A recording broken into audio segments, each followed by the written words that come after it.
ನಮಸ್ತೆ Anshu Ashok Hegde. Mister Hegde, actually ಈ coming up ಏನ್ ಎಪಿಸೋಡ್ಸ್ ಇದೆಯಲ್ಲ, ದಟ್ ಸಮಥಿಂಗ್ ಡಿಫ್ರೆಂಟ್.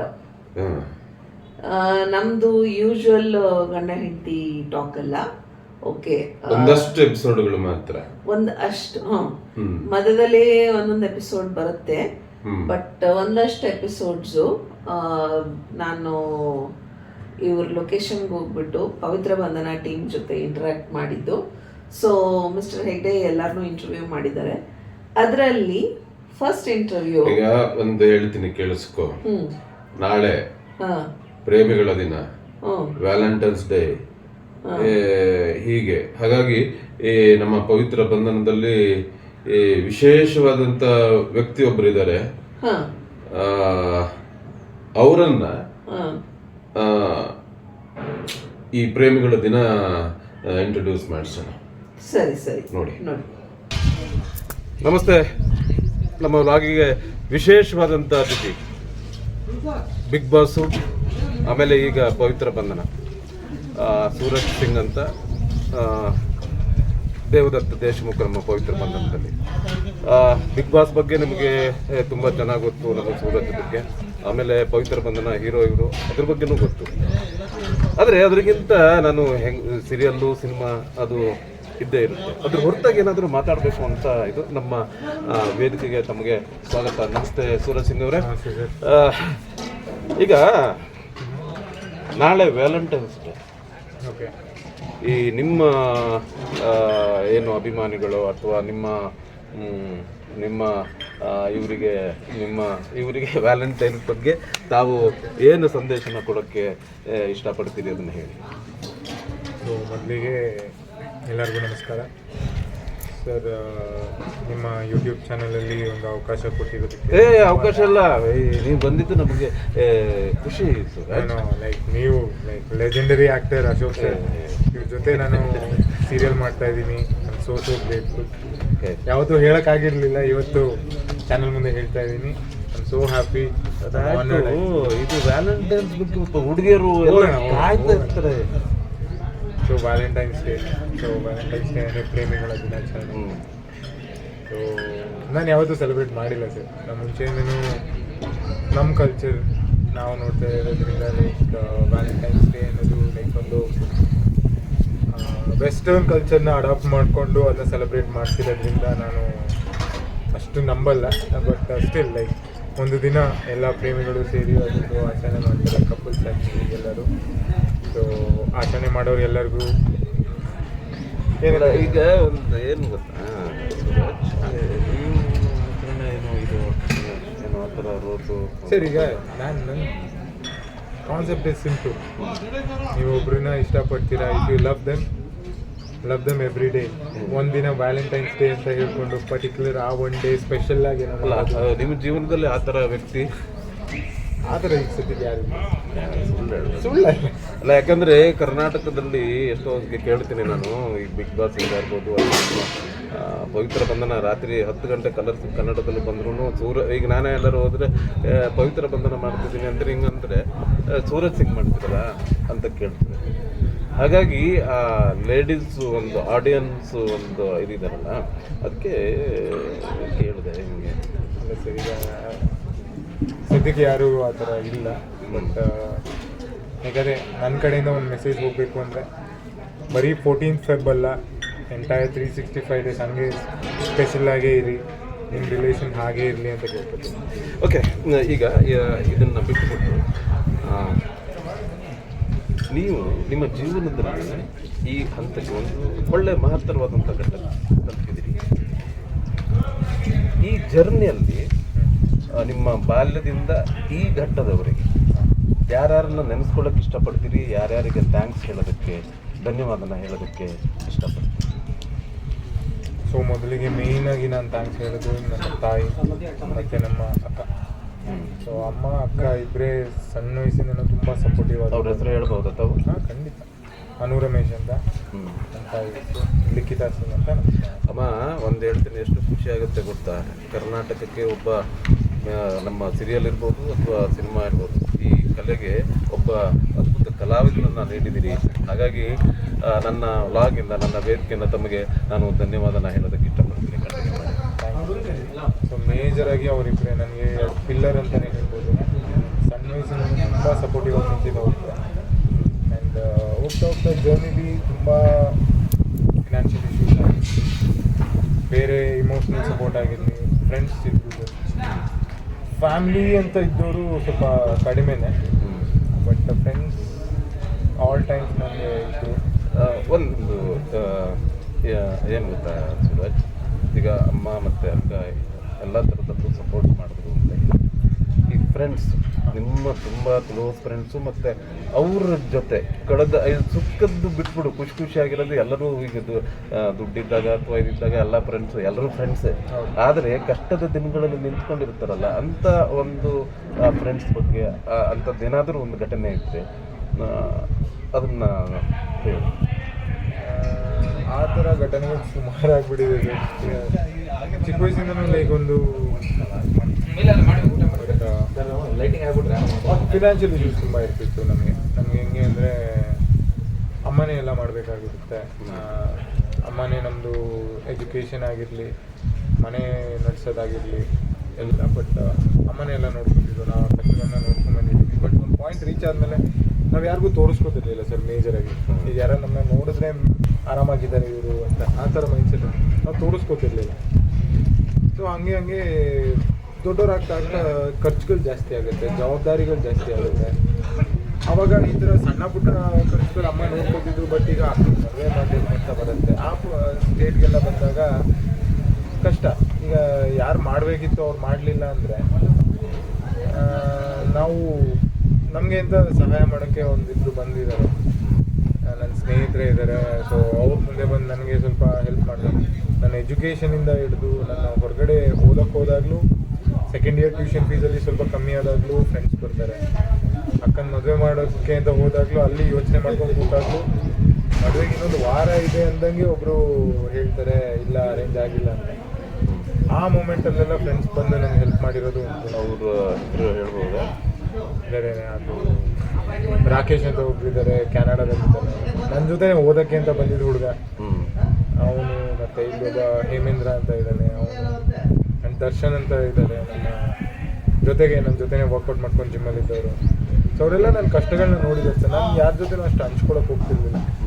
ಬಟ್ ಅವ್ರು ನನ್ನ ನೋಡಿನೇ ಅವ್ರಿಗೆ ಅರ್ಥ ಆಗಿರೋದು ಏನೋ ಸರಿ ಇಲ್ಲ, ಏನೋ ಯೋಚನೆ ಮಾಡ್ತಿದೆ, ಬಿಕಾಸ್ ಅಷ್ಟೇ ಎಕ್ಸ್ಪ್ರೆಸ್ ಮಾಡ್ಕೊತಿರ್ಲಿಲ್ಲ ಸರ್.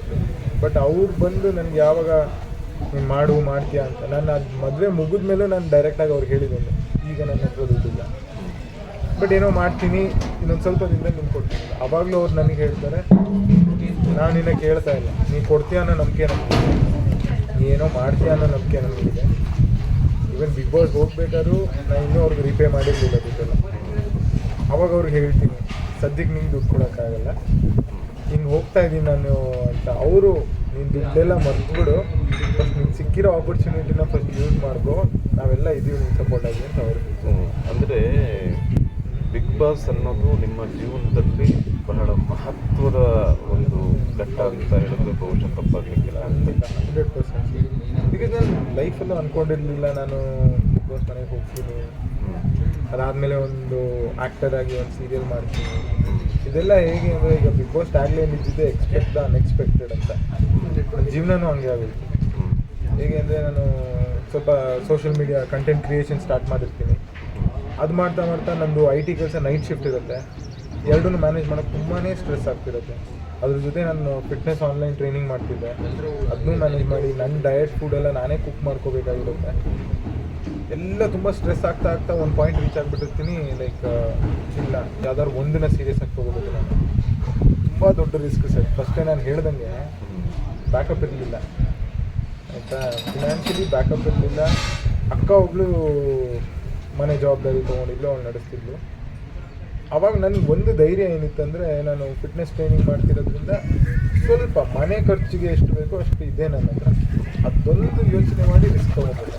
ಜಾಬ್ ಕ್ವಿಟ್ ಮಾಡಿ ಮನೇಲಿ ಯೋಚನೆ ಮಾಡ್ಕೊಂಡು ಕೂತಿದೆ, ಏನು ಕ್ವಿಟ್ ಮಾಡೋದು ಮಾಡಿಬಿಟ್ಟೆ, ಮುಂದಕ್ಕೆ ಹೆಂಗಪ್ಪ ಜೀವನ, ತಲೆ ಮೇಲೆ ಬೇರೆ ಲೋನ್ ಇದೆ. ಸೊ ಸ್ಟಡೀಸ್ಗೆ ಅಂತ ಲೋನ್ ಬೇರೆ ತೊಗೊಂಡಿದ್ದೆ, ಲೋನ್ ತೀರಿಸ್ಬೇಕು, ಏನು ಮಾಡೋದು ಜೀವನದಲ್ಲಿ ಅಂತ ಕೂತಿರೋ ಆ ಟೈಮಲ್ಲಿ ನನಗೆ ಹೆಲ್ಪ್ ಆಗಿದ್ದು ಸೋಷಿಯಲ್ ಮೀಡಿಯಾನ. ಅಲ್ಲಿ ಯಾರೋ ನಂದು ಇನ್ಸ್ಟಾಗ್ರಾಮ್ನೊಂದು ರೀಲ್ ನೋಡಿರ್ತಾರೆ, ಆ ರೀಲ್ ನೋಡಿಬಿಟ್ಟು ಅವರು ಓಕೆ ಒಂದು ಸ್ಕ್ರೀನ್ ಪ್ರೆಸೆನ್ಸ್ ಸ್ವಲ್ಪ ಚೆನ್ನಾಗಿದೆ, ಈ ಹುಡುಗನ ಕರೆದು ಮಾತಾಡಿಸ್ಬೇಕು ಅಂತ ಅವ್ರು ಅನ್ಕೊಂಡು ಕರೀತಾರೆ ನನ್ನ ಸ್ಟುಡಿಯೋ. ಬಿಗ್ ಬಾಸ್ ಅಂತ ಹೇಳಿರಲ್ಲ ನನಗೆ ಫಸ್ಟೇ, ಬಟ್ ಮಾತುಕತೆ ಎಲ್ಲ ಆದಮೇಲೆ ಲಾಸ್ಟಲ್ಲಿ ಬಿಗ್ ಬಾಸ್ ಅಂತ ಹೇಳ್ತೀನಿ. ನಾನು ಅವಾಗಲೂ ನಂಬಿರಲ್ಲ, ಏನೋ ಸ್ಕ್ಯಾಮ್ ಮಾಡ್ತಿದ್ದಾರೆ ನನಗೆ ಅಂತ ಅನ್ಕೊಂಡೆ. ಸ್ಟುಡಿಯೋ ಕರೀತಾರೆ, ಅಲ್ಲೋಗಿ ಮಾತುಕತೆ ಆದ್ಮೇಲೆ ಸ್ಟಾರ್ಟಿಂಗಲ್ಲಿ ಅವ್ರು ಇರ್ತಾರೆ, ತುಂಬ ಸೈಲೆಂಟ್ ಹುಡುಗ ನೀನು, ನಿನಗೆ ಈ ಮನೆ ಸೂಟ್ ಆಗಲ್ಲ, ಇದು ಸ್ವಲ್ಪ ಜೋರಾಗಿ ಮಾತಾಡೋರು ಬೇಕಾಗ್ಬೋದು ಇಲ್ಲಿ ಅಂತ ಅವರು. ಬಟ್ ಪುನಃ ಸೆಕೆಂಡ್ ಟೈಮ್ ಅವ್ರೇನೋ ಅಪ್ಡೇಟೇ ಬಂದಿರಲ್ಲ, ನಾನೇ ವಾಪಸ್ ಫಾಲೋ ಅಪ್ ಮಾಡ್ತೀನಿ. ಫಾಲೋ ಅಪ್ ಮಾಡಿದಾಗ ಅವಾಗ ಅವ್ರು ಹೇಳ್ತಾರೆ ಇನ್ನೊಂದು ಸತಿ ಮಾತಾಡಬೇಕು ನಿಮ್ಮ ಜೊತೆ. ಸೊ ಸೆಕೆಂಡ್ ಟೈಮ್ ಮಾತಾಡಿದಾಗ ಅವಾಗ ಹೇಳ್ತಾರೆ ಓಕೆ ಏನೋ ಇದೆ ನೀವು ಪ್ರಾಬ್ಲಿ ಇದು ವರ್ಕ್ ಆಗುತ್ತೆ ಅಂತ ಅವ್ರು ಏನೋ ಅನಿಸಿರೋದು ಚಾನ್ಸ್ ಕೊಡ್ತಾರೆ. ಅದಾದಮೇಲೆ ಸರ್ ಲೈಕ್ ನಿಮ್ಮ ಜೊತೆ ಇಂಟರ್ವ್ಯೂ ಕೊಡ್ತಾ ಇದ್ದೀನಿ. ಅಲ್ಲ ಎಲ್ಲ ಕಲಿಸು ಇದೆಲ್ಲ ಕಂಡಿದ್ರಲ್ಲ, ಯಾವುದಾದ್ರೂ ಒಂದ್ಸರಿ ಅನ್ಸ್ಕೊಂಡಿದ್ರ ಈ ಅಂಶು ಮತ್ತು ಅಶೋಕ್ ಕಡೆ ಸಿಗ್ತೀನಿ ಅಂತ?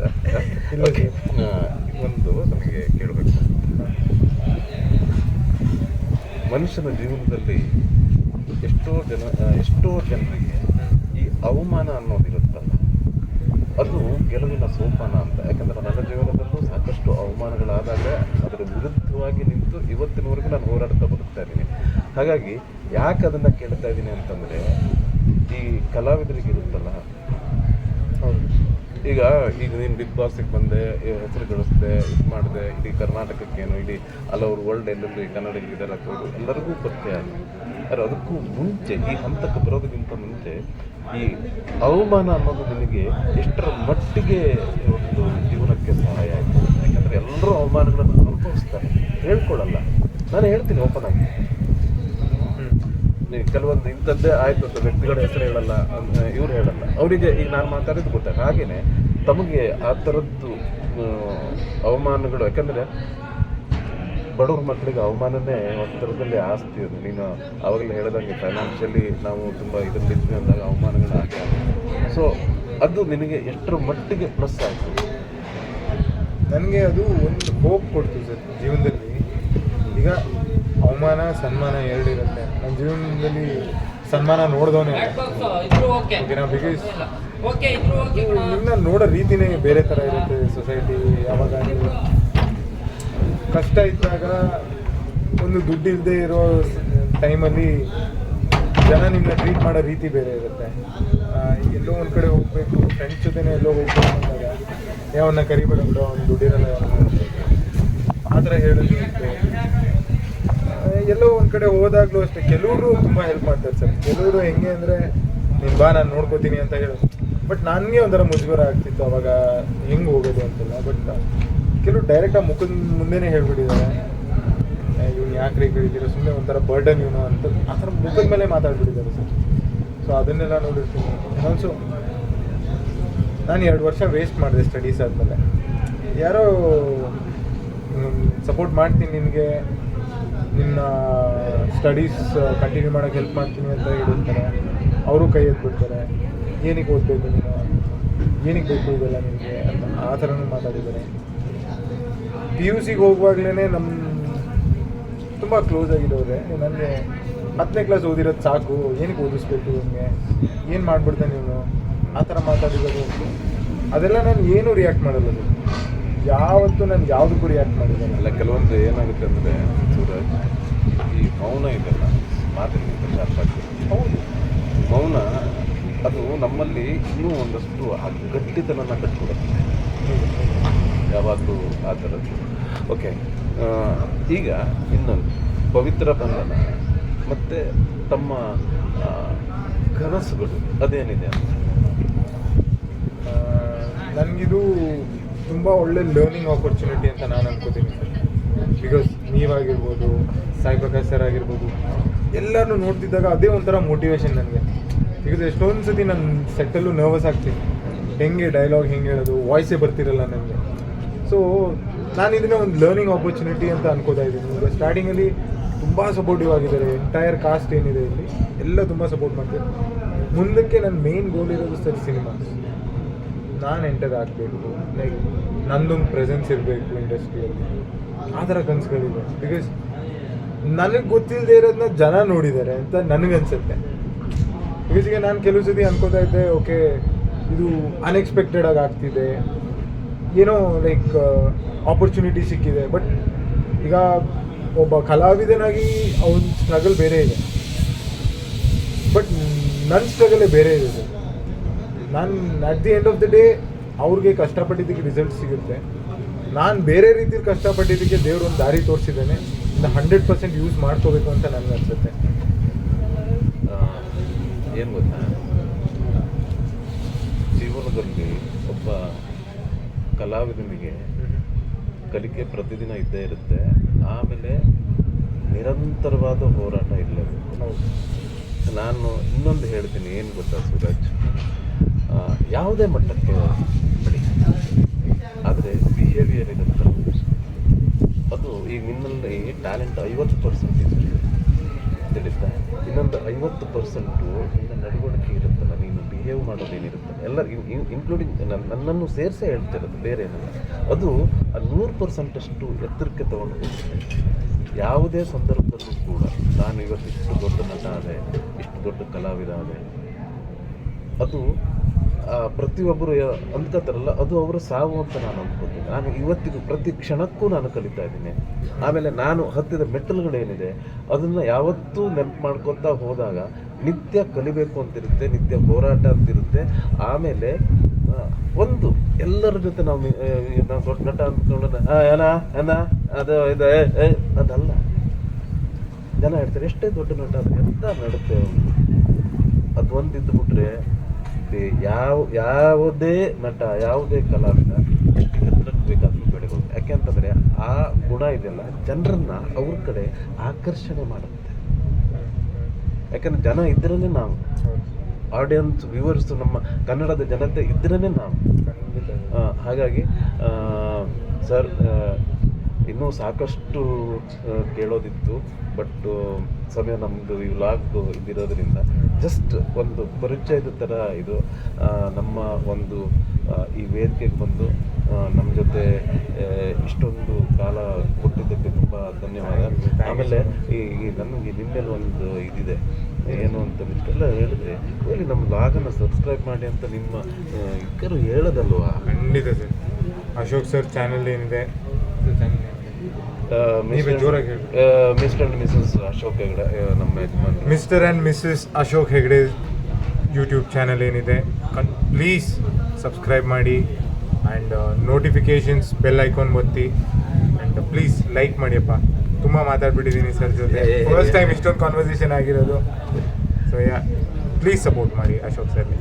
ಓಕೆ, ಸೂರಜ್ ಜೊತೆಗೆ ನಮ್ಮ ಪವಿತ್ರ ಬಂಧನದ ದೇವದತ್ತ ದೇಶಮುಖ ಅವರನ್ನು ನನ್ನ ವ್ಲಾಗಿಗೆ ನಿಮ್ಮ ಎಲ್ರಿಗೂ ನಾನು ಪರಿಚಯ ಮಾಡಿಕೊಟ್ಟಿದ್ದೀನಿ. ನಮ್ಮ ಪವಿತ್ರ ಬಂಧನ ಸಕ್ಸಸ್ ಆಗಲಿ. ಜೊತೆಗೆ ಸೂರಜ್ ಸಿಂಗ್ ಬಹಳ ಎತ್ತರಕ್ಕೆ ನಮ್ಮ ಸೀರಿಯಲ್ ಇರ್ಬೋದು ಅಥವಾ ಸಿನಿಮಾ ಮಾಧ್ಯಮದಲ್ಲಿ ತುಂಬ ಎತ್ತರಕ್ಕೆ ಬೆಳೀಲಿ ಅಂತ ಆಶಿಸ್ತಾ ತಮಗೆಲ್ಲರಿಗೂ ಮತ್ತೊಮ್ಮೆ ನಮಸ್ಕಾರ. ನೋಡಿ, ಯಾವುದೇ ವ್ಯಕ್ತಿಯ ಯಶಸ್ಸು ಇರುತ್ತಲ್ಲ, ಅಲ್ಲಿ ಈ ಸಾಕಷ್ಟು ಕಷ್ಟಗಳಿರುತ್ತೆ. ನಾವು ಕನಸನ್ನು ಕಟ್ಟೋದು ದೊಡ್ಡದಲ್ಲ, ಕನಸುಗಳನ್ನು ಸಾಕಾರಗೊಳಿಸಬೇಕಾದ್ರೆ ಎಷ್ಟೊಂದು ಪ್ರಯತ್ನಗಳಿರುತ್ತೆ, ಎಷ್ಟೊಂದು ಜನರ ಒಂದು ಸಹಕಾರ ಇರುತ್ತೆ ಅನ್ನೋದನ್ನು ನೀವು ಸೂರಜ್ ಸಿಂಗ್ ಈಗ ಅನ್ಕೋತೀರಿ, ಬಿಗ್ ಬಾಸು ಇದು ಆಮೇಲೆ ಪವಿತ್ರ ಬಂಧನ ಬ್ಯಾಕ್ ಟು ಬ್ಯಾಕ್ ಸಿಕ್ತು ಅಂತ. ಯಾಕೆ ಅಂತಂದರೆ ಅದರ ಹಿಂದೆ ಅವನ ಪ್ರಯತ್ನ ಇದೆ. ಸೂರಜ್, ತುಂಬ ಒಳ್ಳೆಯದಾಗಲಿ. ನಮಸ್ತೆ.